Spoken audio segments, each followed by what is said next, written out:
Programme میں خوش آمدید. میں ہوں سلمان حسن. ساتھ موجود ہیں مجیب الرحمان شامی صاحب. جیسے جیسے 5 اگست قریب آ رہی ہے ہم دیکھ رہے ہیں کہ کچھ الیکشن کمیشن جو ہے اس کی طرف سے فیصلے بھی آ رہے ہیں, عدالتوں کی طرف سے بھی فیصلے آ رہے ہیں. ان فیصلوں کا براہ راست اثر پاکستان تحریک انصاف پر پڑ رہا ہے.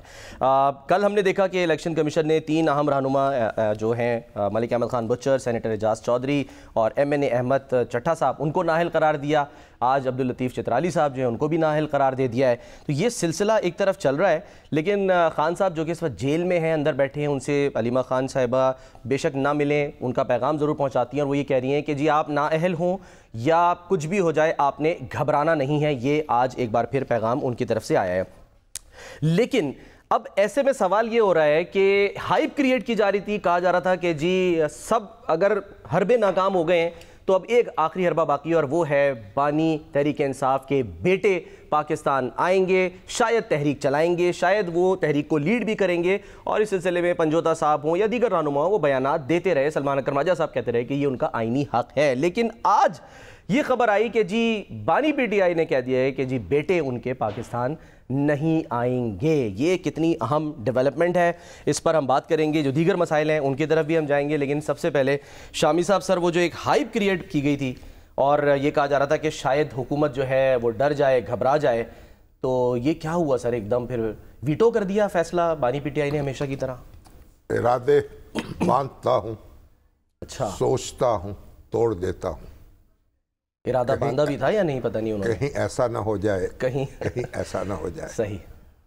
تو یہ جو علیمہ باجی نے یہ اعلان کیا تھا کہ قاسم اور سلیمان جی پہلے امریکہ جائیں گے, بالکل جیسے وہ ہمارے جنرل ضیاء الحق جو دورے پہ جاتے تھے نا, تو کوشش ہوتی تھی کہ پہلے عمرہ کر لیں, اچھا, اور جب واپس آتے تو پھر کوشش ہوتی تھی اگر اس وقت بھی عمرہ کر لیں, اچھا, اگر جاتے ہوئے نہیں کر سکے تو آتے ہوئے کر لیں. اچھا, تو کہیں بھی جانا ہوتا تھا وہ مکہ سے اور مدینہ سے اپنا جہاز جو ہے اس کو موڑ لیتے تھے اس کی طرف. اچھا. اب انہوں نے کہا کہ وہ اپنے سیاسی سفر کا آغاز جو ہے وہ امریکہ یاترا سے کریں گے, تو وہاں جائیں گے اور وہاں پھر دستک دیں گے اقتدار کے ایوانوں پر کہ بھئی بانی PTI جو ہیں ان کے ابو جو ہیں وہ مشکل میں ہیں اور ان کے ساتھ ان کی امداد کی جائے. تو صدر ٹرمپ سے بڑی توقعات تھی PTI کے دوستوں کو. جی ہاں, وہ بھی پوری نہیں ہوئی. وہاں 2-4 ملاقاتیں تو ان کی ہوئیں, لیکن کوئی خاص پذیرائی نہیں ہوئی. ٹویٹ کی حد تک رہا, بس کوئی یقین دہانی نہیں ہوئی, فری عمران خان کے کوئی سرکار دربار میں رسائی نہیں ہوئی. کوئی مارکو روبیو سے مل لیتے, کوئی ٹرمپ صاحب کہیں نہ کہیں اشارہ کر دیتے, مگر ایسا ہوا نہیں. صحیح. اور پھر اس کے بعد یہاں بھی اس کے اثرات جو ہیں اچھے نہیں تھے. ایک طرف سے یہ خبریں آئیں کہ اگر ان کو گرفتار بھی کیا جا سکتا ہے, ظاہر ہے ان کی امی پریشانی ہوں گی. پھر یہ آئی کہ حکومت نے کہا ٹھیک ہے آنے دیں. اب جب یہ معلوم ہوا کہ وہاں کچھ خاص پذیرائی نہیں ہوئی اور یہاں جب وہ آئیں گے تو پھر مشکل میں بھی پھنس سکتے ہیں, اور پھر خان صاحب کا جو اپنا بیانیہ تھا موروثی سیاست کا اور اس کی مخالفت کا, اس کو بھی اس سے نقصان پہنچ سکتا ہے.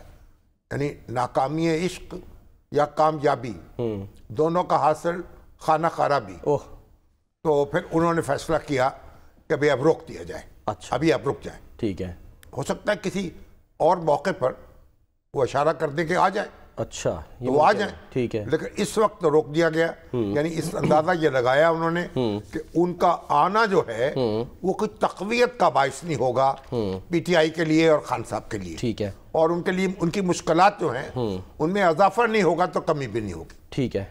اور پھر امریکہ سے ہو کے آ رہے ہیں. یعنی آپ دیکھیے امریکہ کو ایبسولوٹلی ناٹ کہتے تھے خان صاحب. جی ہاں, اور کہتے تھے کہ امریکہ جو ہے اس نے ان کی حکومت کرائی ہے. اب ان کی رہائی کے لیے جو سفر ہے اور جد و جہد ہے اس کا آغاز امریکہ سے ہو. سر وہی میمز بن رہے ہیں نا کہ پہلے آپ امریکہ کی غلامی سے آزادی دلانا چاہتے تھے, امریکہ کو شامل کر کے آپ خان صاحب کو پاکستان سے آزاد کرانا چاہتے ہیں. اب یہ جو ہے نا خان صاحب جو ہے پھر ان کو ریویو کرنا پڑا ہے اور انہوں نے اپنے بچوں کو فی الحال روک دیا ہے، لیکن آپ یہ نہیں کہہ سکتے اس کی وجہ جو ہے وہ کوئی سیکیورٹی مسائل یہ سب کچھ ہو سکتا ہے، یا پھر کہ وہاں کیونکہ پذیرائی نہیں ہوئی، ناکامی ان کو ملی، یہ وجہ ہو سکتی ہے؟ انہوں نے دیکھا کہ یہ ذرا مشکل پڑ جائے گی اور ہو سکتا ہے بچوں کے اوپر کوئی افتاد پڑ جائے، اچھا، اور وہ بالکل ابھی ان کو سیاست کی کوئی شدبود نہیں ہے، ابھی اردو زبان جو ہے وہ بھی ان کو پتہ نہیں فلوئنٹ نہیں ہے اس میں، اور حکومت بھی وہ ایسے بیانات دے رہی تھی، ڈرا رہی تھی کہ گرفتار کر لیں گے، اور اس لیے ان کو آزمائش میں اپنے والد کو آزمائش سے بچاتے بچاتے وہ خود کسی آزمائش میں مبتلا ہو جائیں، اچھا، اور اگر بچے بھی آزمائش میں مبتلا ہو جائیں تو والد جو ہیں ان کی مشکلات میں اضافہ ہو جائے گا، اس لیے انہوں نے اسے روک دیا، اور اچھا کیا، یعنی اس لحاظ سے اپنا فیصلہ کیا جو یہاں ان کی پارٹی ہے اب اس کو ان جد و جہد کرنی چاہیے، اور 5 اگست کو تو وہ کہہ رہے ہیں نا کہ ہمارے جو بیرسٹر سیف صاحب جی وہ کہہ رہے کچھ پتہ ہی نہیں چلے گا، وفاقی حکومت جو ہے اس کو پتہ نہیں چلے گا اس کے ساتھ کیا ہوا ہے، اچھا، یعنی 5 اگست کو کچھ ایسی باتیں ہوں گی اور کچھ ایسے ہم اقدامات کریں گے اور کچھ ایسی کارروائیاں کریں گے کہ حکومت ہکا بکا رہ جائے گی۔ سر میں ذرا چاہ رہا ہوں علیمہ خان صاحبہ جو ہیں انہوں نے کیونکہ آج گفتگو کی، ذرا ان کو بھی سن لیتے ہیں، اور پھر میں علی امین گنڈا پور صاحب جو ہیں انہوں نے کیا کہا، پہلے علیمہ خان صاحبہ کی ذرا سنیں۔ عمران خان کا توشہ خانہ کیس فیئر ٹرائل نہیں ہو رہا، مجھے تو 2-3 مہینوں سے نہیں آنے دے رہے، لیکن میری بہنوں کو پچھلے 2 ہفتے سے ملاقات نہیں ہونے دی۔ جمہوریت کو جس شخص نے سب سے زیادہ نقصان پہنچایا ہے وہ راجہ سکندر سلطان ہے۔ تاریخ جب لکھی جائے گی، عمران خان نے کہا ہے میں بھی جیل میں بیٹھا ہوں، آپ جیل سے گھبرانا نہیں اور نہ ہی آپ سزاؤں سے گھبرائیں، یہ تحریک ہے، اور یہ جو تحریک چل رہی ہے آپ صرف ایک فوکس رکھیں کہ آپ کا فوکس پاکستان کی جمہوریت کو بچانا ہے، اور اس کے لیے اگر جیل میں جانا پڑے تو اس سے نہیں گھبرانا، اگر نااہل ہو رہے ہیں اس سے بھی نہ گھبرائیں، پاکستان کی جمہوریت کو بچانے پر فوکس کریں۔ راجہ سکندر سلطان جو ہیں وہ خان صاحب نے ان کو نامزد کیا تھا جی، ان کا تقرر جو ہے ان کے مبارک ہاتھوں سے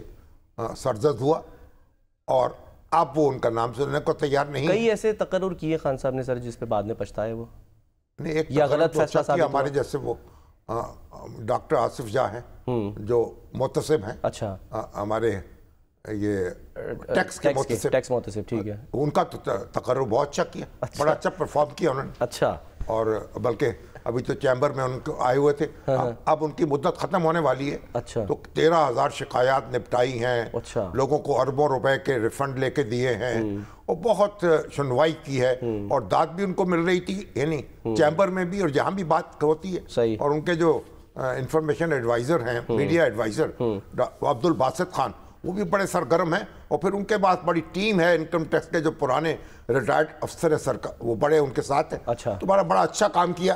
یہ اب جملہ معترضہ آ گیا، مگر وہ جو ہمارے کیا ہے ابو ذر شاد جی، وہ جناب مجذوب ہے، اب ان کا بھی ٹینور ختم ہو رہا ہے، اچھا، اور ان کا جو کلندرانہ پن ہے وہ بھی کل موجود، میں نے دیکھا اس کا بھی مظاہرہ دیکھا، اور ڈاکٹر آصف جاہ صاحب جو ہیں ان کی جو ان کو داد انہوں نے سمیٹی وہ بھی دیکھی، تو خان صاحب نے کو اچھا کام بھی کیے ہیں اور بڑا اچھا تقرر کیا ہے، لیکن راجہ سکندر صاحب کا جو تقرر انہوں نے کیا اس پر وہ پچھتا رہے ہیں، مثال کے طور پر اپنے آپ کو کوسنے دے رہے ہیں۔ بزدار صاحب کا جو ہے جیسے تقرر ہوا، بزدار صاحب پر لے کر اب پچھتا نہیں رہے، وہ یہ نہیں کہا کہ غلطی ہو گئی، ان کے جو ساتھی ہیں وہ تو پچھتا رہے ہیں، پارٹی والے تو پچھتاتے ہیں، وہ پچھاتے رہے۔ خان صاحب جو ہیں تو خان صاحب چاہتے تھے کہ ان کی حکومت ہو براہ راست، پرویز خٹک صاحب کا تجربہ اچھا نہیں رہا تھا، پرویز خٹک ان کی مانتے نہیں تھے، اپنی کرتے تھے، تو پھر انہوں نے کہا کہ میری بزدار رہنا چاہیے جو اپنی رائے رکھے نا، جو میں کہوں میری مکھی پہ مکھی مار دیں، تو پھر مکھیاں مارتے رہے وہ، اور خان صاحب کو بھگتنا پڑا اس کو، لیکن بہرحال تو اب راجہ سکندر سلطان تو اب موجود ہیں جب تک نیا تقرر نہیں ہوتا، اور وہ خدمت کرتے رہیں گے پی ٹی آئی کی۔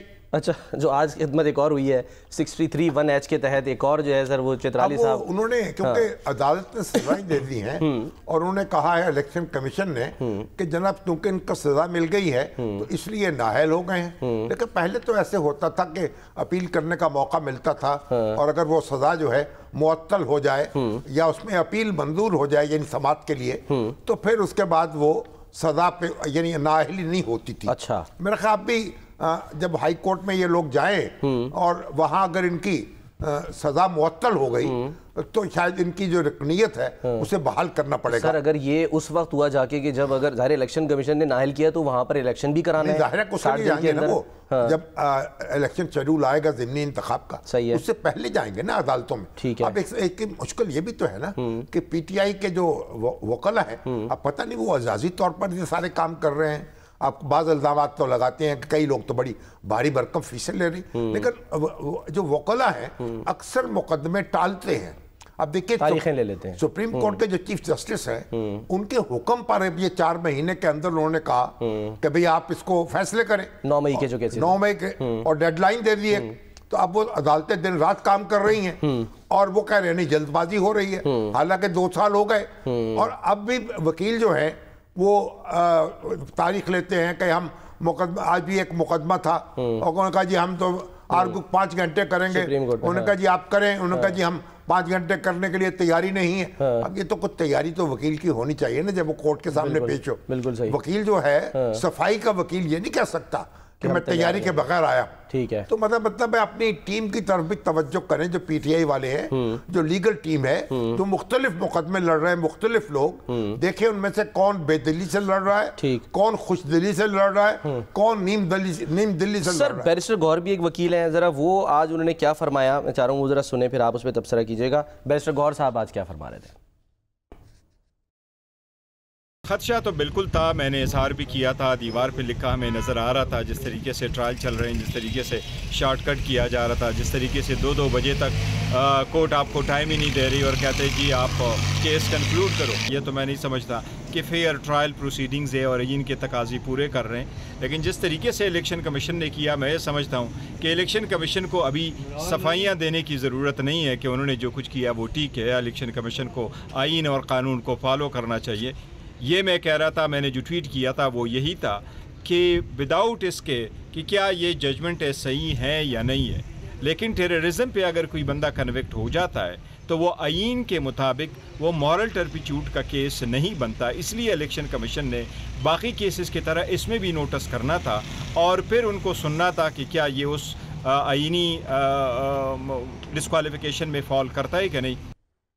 دیکھیں گوہر صاحب کی جو بات ہے مجھے ذرا ہلکی بات ہے. اچھا. کیونکہ یہ الیکشن کمیشن کا یہ کام نہیں ہے کہ یہ جائزہ لے کہ سزا درست دی گئی ہے یا غلط دی گئی ہے. اچھا. جب ایک عدالت نے سزا دے دی تو الیکشن کمیشن جو ہے وہ اپیلنٹ کورٹ نہیں ہے. ٹھیک ہے. یعنی اس کے خلاف اپیل الیکشن کمیشن کے پاس نہیں ہے. کیونکہ سر آئین پڑھیں 63(1) ہے جس میں لکھا ہے کسی مجاز عدالت سے, یہ نہیں کہ خاص کوئی. ہاں اب اس کے خلاف اپیل جو ہے وہ ہائی کورٹ میں ہونی ہے. ٹھیک ہے. تو الیکشن کمیشن اس عدالتی فیصلے کو مد نظر رکھتے ہوئے اقدام کر سکتا ہے. اچھا. لیکن مناسب بات یہ ہوتی ہے کہ اپیل کا بھی ایک حق ہوتا ہے نا, اور اپیل کی ایک مہلت بھی ہوتی ہے. صحیح ہے. کہ آپ فیصلے کے 30 دن کے اندر اپیل کر سکتے ہیں. ٹھیک ہے. تو اس کا تو انتظار کرنا چاہیے تھا نا الیکشن کمیشن کو. اچھا. تو الیکشن کمیشن نے کچھ اجلت کی ہے, لیکن ہم یہ نہیں کہہ سکتے کہ انہوں نے کوئی غیر قانونی کام کیا ہے. اچھا. کیونکہ یہ معاملہ تو پھر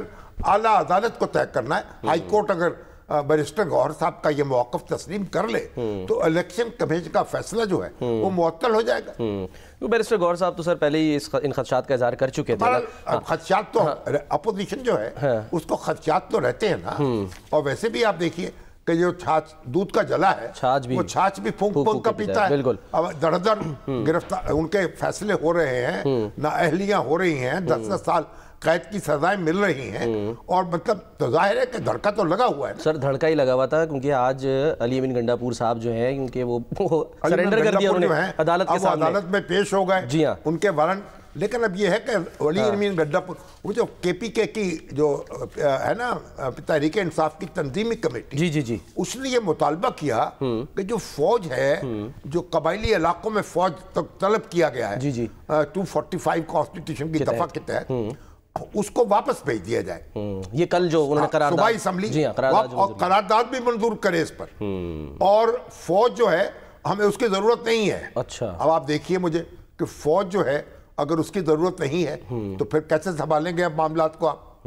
تو بڑے ایک سنگین سوالات پیدا کر دیے. اور فوج روزانہ کی بنیاد پر جو تعاقب کر رہی ہے دہشت گردوں کا اور ان کی سرکوبی کر رہی ہے, اور سینکڑوں آپریشن جو ہیں ایک ہفتے میں ہوتے ہیں, تو آپ اگر فوج واپس ہو جائے تو پھر کیا ہوگا؟ تو اب یہ ایک بڑا ایک سنگین معاملہ ہے جس طریقے سے, اور اس کی شے ملی ہے جو یہ معاملہ سر مشکل میں ڈال سکتا ہے علی امین گنڈا پور صاحب کو. مجھے لگتا ہے کہ نو کانفیڈنس تو آئے کہ نہ آئے, لیکن یہ ہو سکتا ہے کہ ان کو سزا مل جائے کسی مقدمے میں, اچھا, اور پھر نااہل ہو جائیں اور ان کی حکومت دھڑام سے گر جائے, پھر نیا وزیر اعلیٰ لانا پڑے. اچھا, یہ ہو سکتا ہے سر. اب وہ مجھے لگتا ہے کہ جو اب دو کشتیوں کے سوار تھے نا, مجھے لگتا ہے کہ اب ان کی کشتیاں دونوں ہی ڈاماڈول ہیں. اب ان کے یعنی وہ جو دھوبی کا ہوتا ہے نا کون, اب دھوبی کا جو ہے وہ دوست ہوتا ہے دھوبی کے, اس کے جو غمخوار ہوتے ہیں وہ نہ گھر کے رہتے ہیں نہ گھاٹ کے رہتے ہیں. تو یہ والی بات لگ رہی ہے مجھے. اچھا سر, اب آج جو انہوں نے گفتگو کی ہے جب وہ پیش ہوئے عدالت میں, تو اس کے باہر تو ایسا لگ رہا ہے کہ صرف عدالت کے سامنے سرنڈر نہیں کیا بلکہ شاید وفاقی حکومت کے سامنے بھی سرنڈر کر دیا. میں جانوں, سنیں ذرا ان کے الفاظ کیا تھے علی امین گنڈا پور صاحب کے. آج سیاسی اور جمہوری طریقے سے میں بار بار چیلنج کر رہا ہوں, ان کو بار بار کہہ رہا ہوں کہ میرے پاس عمران خان کی ایک امانت ہے, عمران خان کی پختونخوا میں حکومت, یہ نہیں گرا سکتے, ان کی اوقات نہیں ہے گرانے کی. رہائی تو ہونی ہے عدالتوں سے. باقی ہم نے ایک تحریک پہلے سے شروع کی ہوئی, ہم چلا رہے ہیں اس کو, اور میں انشاءاللہ اپنے صوبے کے اندر پشاور کے اندر جو ہے انشاءاللہ پشاور میں ایک بھرپور ایک ایسی ریلی کو لیڈ کروں گا کہ تاریخ میں پاکستان کی اتنی بڑی ریلی نہیں دیکھی ہوگی آپ نے. اور اس کے علاوہ ہر ضلع میں, ہر حلقے میں انشاءاللہ پورے پاکستان میں اور بالخصوص ہمارے پختونخوا میں جو ہے ہماری ساری لیڈرشپ ورکرز, ہمارے سارے ونگز ایسی بھرپور قسم کی آپ کو دکھائیں گے موبلائزیشن کہ دنیا کی تاریخ میں آپ نے نہیں دیکھا ہوگا کہ اتنی عوام کبھی نکلی ہوگی. شامی صاحب جو بار بار چیلنج کرتا ہے وہ وہی چیلنج کرتا ہے نا جو کہ طاقتور ہوتا ہے یا خود کو طاقتور سمجھتا ہے. نہیں, باتوں کا طوطا چنا باجے گنا. اچھا, ہاں, جو بڑے کیا کہتے محاورے کئی ہیں نا کہ جو گرجتے ہیں وہ برستے نہیں. تو آج تک تو گرجتے رہے, برستے نہیں ہیں. تو میرا خیال ہے کہ اب ان کے لیے مشکل پیدا ہو رہی ہے. انہوں نے جو ایسے اقدامات کیے ہیں, اب دیکھیے فوج جو ہے 190 یعنی اینٹی ٹیررزم آپریشنز کر رہی ہے روز کے پی کے میں, انٹیلیجنس بیسڈ آپریشن, جسے کہتے ہیں. 190 روز. اگر وہاں فوج نہ رہے تو کیا ہوگا؟ لوگوں کو کون تحفظ دے گا, کون سکون دے گا؟ اور کل ہم بات کر رہے تھے نا ایف سی کی, تو ہمارے رؤف چودھری صاحب ہیں, سابق سیکرٹری اور بڑے پرانے سینئر بیوروکریٹ ہیں, انہوں نے مجھے پیغام بھیجا کہ یہ جو فرنٹیئر کور ہے نا وہ وفاقی یعنی فورس ہے. اچھا, جو یہ جو ایف سی ہے یہ صوبائی حکومت اس کو کنٹرول کرتی ہے. ایف سی یعنی کہ فیڈرل کانسٹیبلری, نہیں فرنٹیئر کانسٹیبلری. اچھا, جو اب اس کو فیڈرل ہو گئی ہے. تو آپ اس کو فیڈرل بنائیں گے تو ظاہر قانون میں تبدیلی کرنی پڑے گی, تو اس کے تقاضے پورے کر دیے جائیں گے. لیکن ابھی تک وہ ایک صوبائی فورس تھی. جو فرنٹیئر کور ہے وہ وفاقی فورس ہے. اچھا, وہ تو ویسے بھی فوج کے مطلب انڈر میں, وہ بھی پیراملٹری فورس ہے. ٹھیک ہے. اور یہ فرنٹیئر کانسٹیبلری بنائی گئی تھی.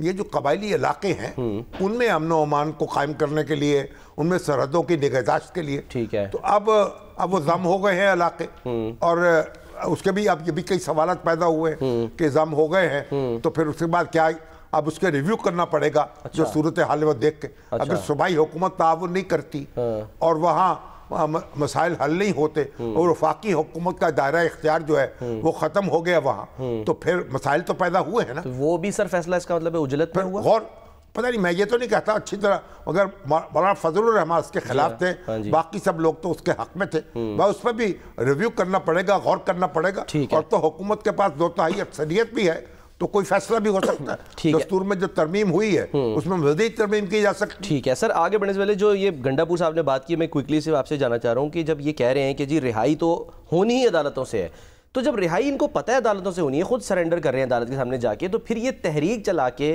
کس پر دباؤ ڈالنا چاہتے ہیں؟ یہ تو ان کو خود بھی پتہ نہیں نا. اچھا, کہ میں کس پہ دباؤ ڈال رہا ہوں, کس کے کہنے پہ ڈال رہا ہوں. تو کبھی ایک کے کہنے پہ دوسرے پر دباؤ ڈالتے ہیں, کبھی ایک کے کہنے پہ تیسرے پہ دوسرے پہ دباؤ ڈالتے ہیں, کبھی پہلے پہ دباؤ ڈالتے ہیں, اور لگتا یہ ہے کہ اب وہ خود دباؤ میں آ گئے ہیں. اچھا, ہاں, یہ دیکھیے نا کہ آپ وہ جو ہمارے دیکھتے ہیں نا آپ